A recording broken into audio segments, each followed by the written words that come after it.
across the fence, we're marking the anniversary of the St Albans Raid. In the pursuit of rebel robbers, we'll learn about a local legend and a minister who helped bring the Confederates to justice. Good afternoon and thanks for joining us. I'm Judy Simpson. The St Albans Raid in October of 1864 was the northernmost land action in the American Civil War. The Confederate soldiers who swooped in from Canada stole more than $200,000 from 3 banks in St. Albans. That's the equivalent of close to $3 million today. We pick up the story from associate producer Keith Silva and Civil War historian Howard Coffin, who are just north of St. Albans on the road to Sheldon, Vermont.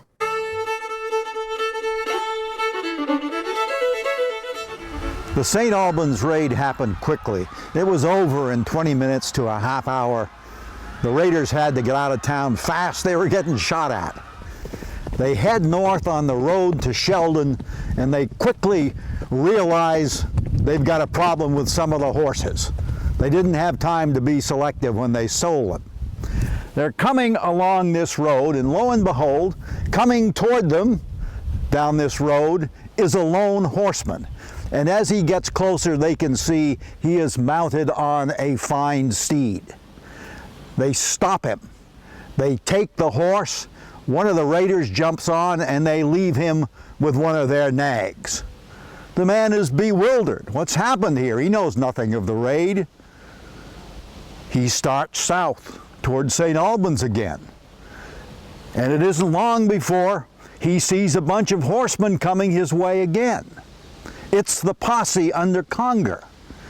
As the posse approaches, they see one of the stolen horses the man is riding. They don't recognize the man, and they begin to shoot at him. The man jumps off the horse and starts across the field and all the way to the alder swamp on the edge of the woods over there, under fire. They don't hit him. He survives. When the raiders reached Sheldon, knowing the cavalry was in hot pursuit, they came to Black Creek and a covered bridge located on the site of that modern bridge. In the middle of the bridge was a farmer with a big load of hay.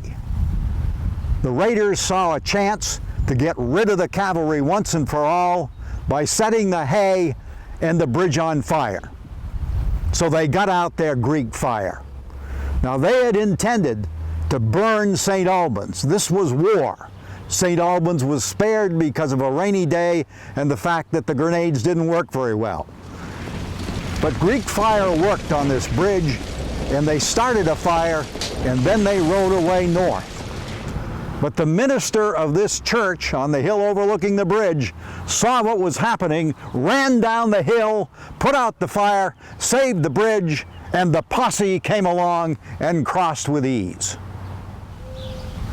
The Confederates wanted all the Yankee money they could get their hands on, and Bennett Young, through his scouting, knew that there was another bank that might be robbed in Sheldon. About a quarter-mile north of the now smoking bridge was the Sheldon Bank, and the Confederates galloped up and went to the door, and it was locked. They'd gotten there too late. The bank was closed. But they looked across the street and saw this beautiful house owned by the Keith family.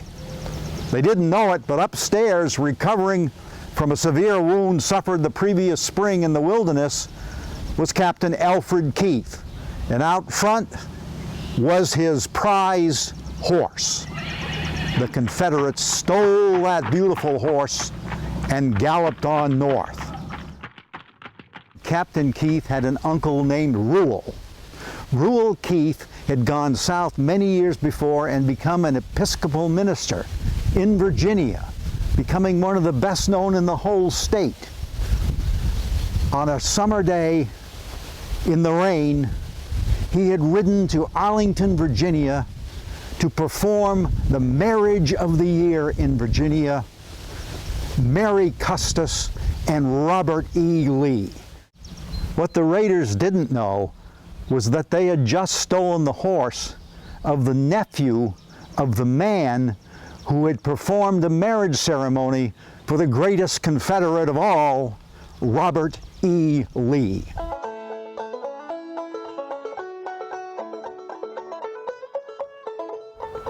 The Confederates reached this hilltop in the darkness and looked down on the village of Enosburg.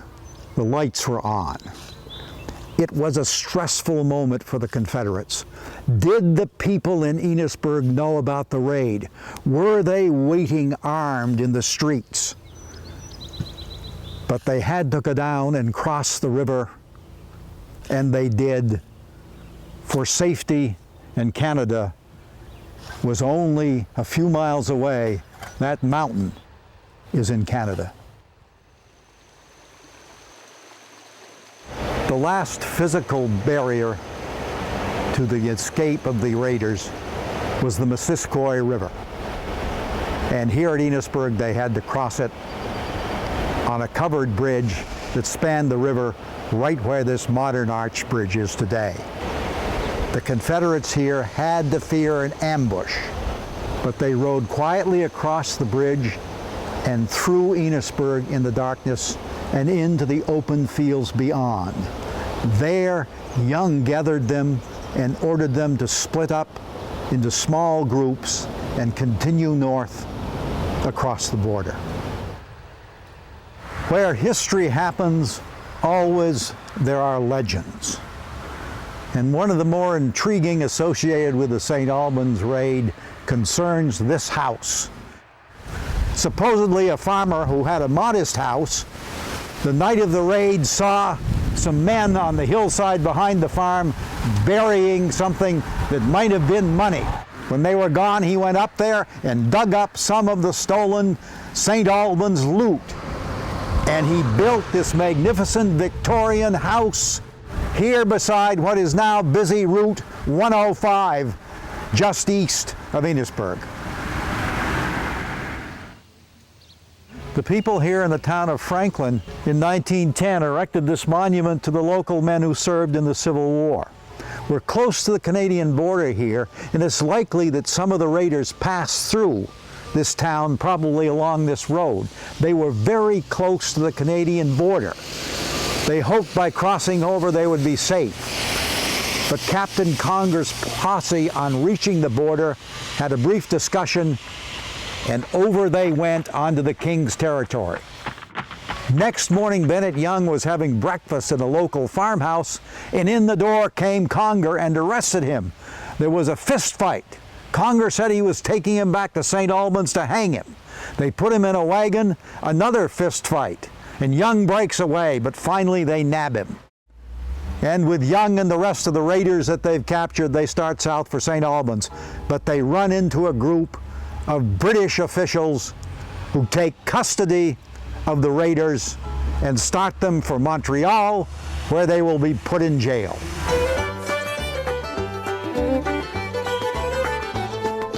Conger's posse captures 14 of the raiders. The rest escape.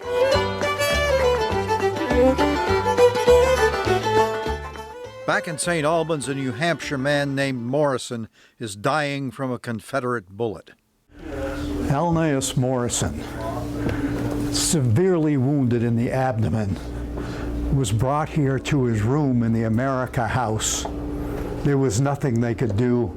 He was put to bed, and soon he died, the only fatality of the St. Albans Raid. It's a lowery day here in St. Albans. On again, off again rain, dark sky, just the kind of weather that came on the day of the St. Albans Raid. We're here along the east side of Taylor Park. All the buildings on the east side were witness to the raid. They're well preserved. The St. Albans Village School was built in 1860. And one of those who helped build it was Alneus Morrison, the only man killed in the St. Albans Raid. The day of the St. Albans Raid, the students were assembled in this room for an assembly. And then the raid broke out, word reached the school, and the students were hastened down the stairs to the basement for their own protection. But as they went down these stairs, they got a wonderful view out the windows of all the drama that was happening along Main Street. This room has a wonderful Civil War history. Recruiting meetings were held here, men signed up for the war, and speeches were given here against slavery. We've come full circle back in Taylor Park. The St Albans Raid has just happened. The town is in panic.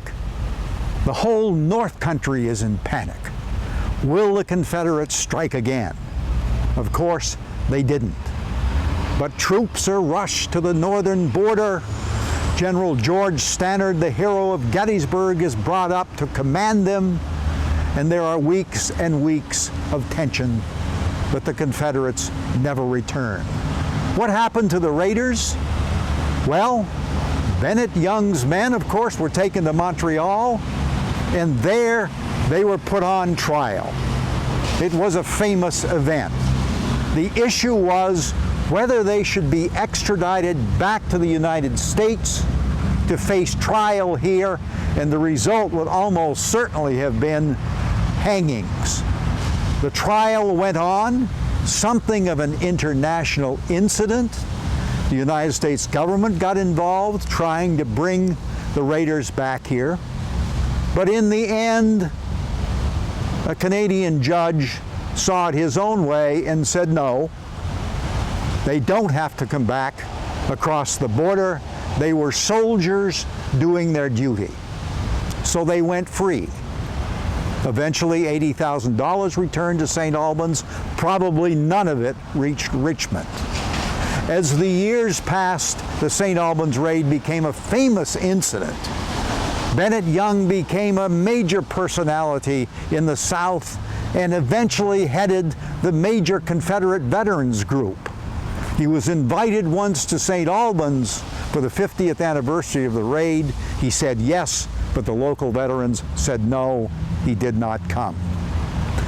Once, at a massive Confederate reunion in a big southern city, a parade was held, and the star was to be the widow of Thomas Jonathan Jackson, Stonewall Jackson. But the applause was loudest when Bennett Young, the hero of St. Albans, passed by.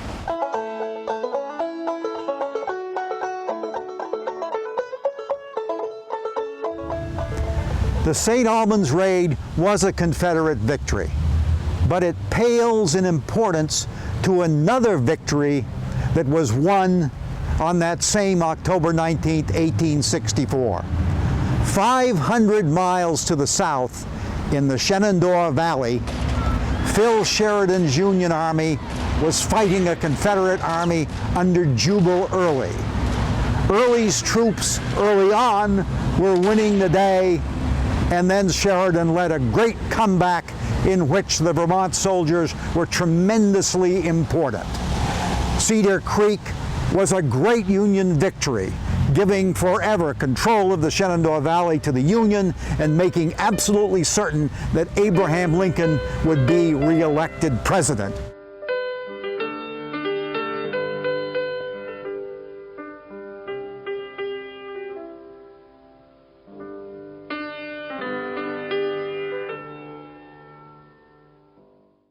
Our thanks to Howard for that look at the St. Albans Raid. Now, Howard mentioned the Battle of Cedar Creek, which took place on the same day as the raid. So tomorrow we'll bring you the story of Cedar Creek. And if you missed the first part of our St. Albans Raid story, you can catch it anytime, along with all of our programs, by visiting the Across the Fence website. It is uvm.edu/extension/AT Fence.